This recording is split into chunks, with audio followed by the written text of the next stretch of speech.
Hey, what's up, everybody? True Boxing here. Thank you for coming back to get hit with the truth. So today we are doing the what's next on Dennis McCann, the undefeated 122-pound Super Bantamweight Contender, following his career best win and upset. Well, I don't know if we would consider it an upset, but major victory over Ionut Baluta in their rematch that took place in late July. Sorry, it's been a while on this one, but I've been trying to bang these out. But now that I'm doing everything where I'm not driving anymore, it's been a little harder trying to find the time, but I'm getting it done. So be that as it may. So before we get into that, if you could smash the like button, leave a comment, or subscribe to the channel, I really do appreciate any and all support that I can get as I continue to build my channel here.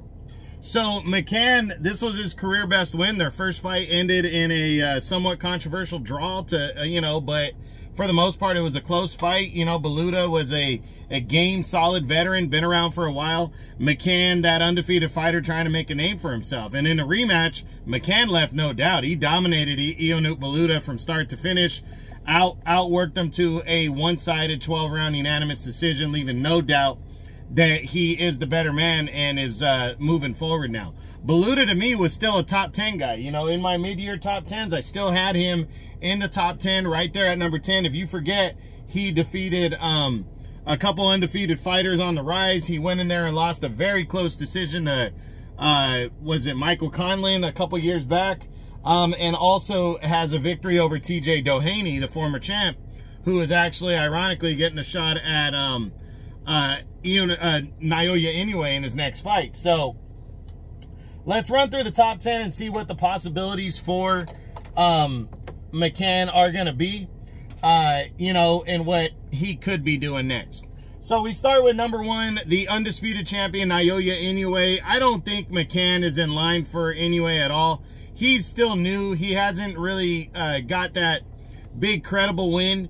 And, he's not a huge name yet, so I don't think Inoue has any intention of fighting him, because Inoue has other options. Plus, there's also, the idea of him potentially moving up in weight either by the end of the year or next year. So we'll see. So I don't think that's on the table. Stephen Fulton Jr. is still technically number 2, but Fulton is making his featherweight debut in September, so he's going to be done with 122, so I don't see Fulton and McCann being possible.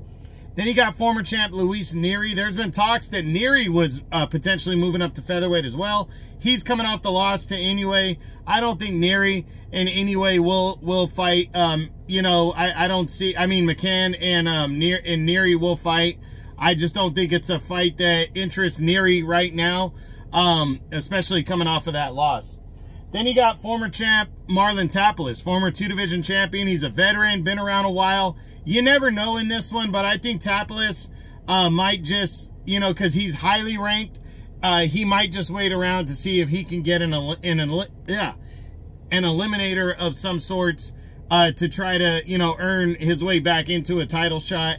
So I don't see Tapales being an option next. Then you got MJ, Marajan Akhmadaliev. Akhmadaliev is likely going to compete for the vacant WBA title or the WBA regular belt or interim belt next. So McCann not being ranked that high, I don't see these two guys colliding next. Then you got undefeated Sam Goodman. This one's interesting because you don't know exactly. Goodman has just decided to stay busy while he waits around for a potential Inoue fight.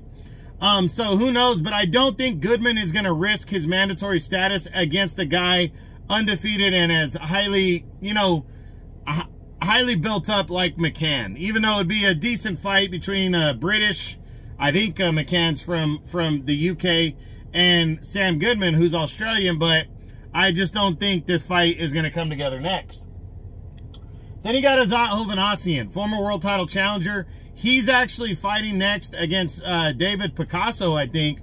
And if he's victorious, he's likely going to be in line for a title shot next. So I don't think Hovhannissian and McCann is a possibility next.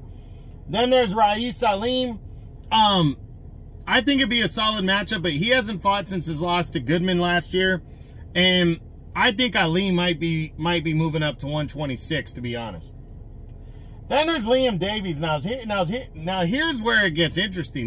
Davies undefeated as well, on the rise. Could he potentially take on a guy like McCann next? You know, that's an interesting matchup right there, and one I could definitely see, you know, these two guys getting together because they're from,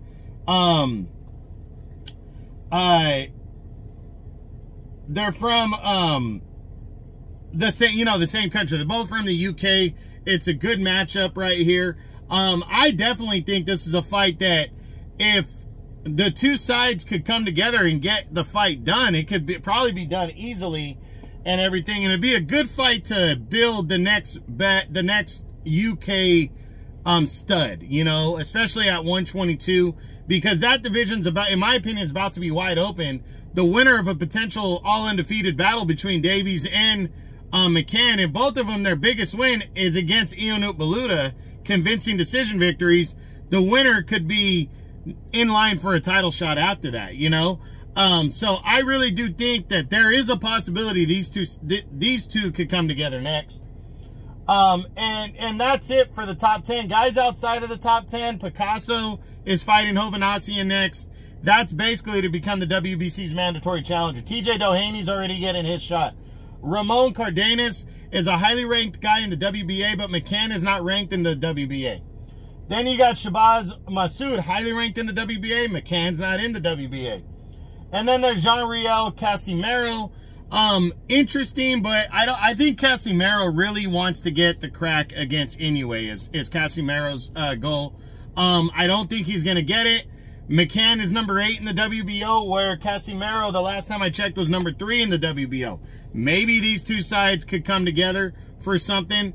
But right now, when you don't hear about stuff like that, you know, there's not a lot of news about 122-pound fighters. So, you know, right now, it's really up in the air on what McCann can or will do next. In my opinion, I think the most logical top 10 guy would be a Liam Davies showdown, an all-UK battle of undefeateds.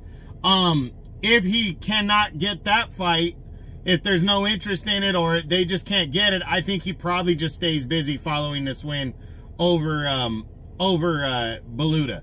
You know, and maybe just a WBO type eliminator fight, maybe get a guy in the WBO top 10, top 5 to just try to move up the ladder, since his highest ranking in any governing body is number 8 by the WBO. He's also number 12 in the IBF right now. So we got to see, but McCann has punched his way into the top 10 with the win.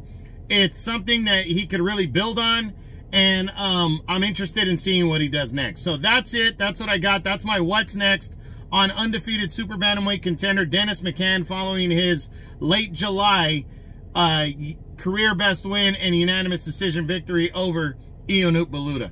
I hope you enjoyed the video. If you did, smash the like button, leave a comment, or subscribe to the channel. I appreciate any and all support. This is True Boxing, and you've been hit with the truth.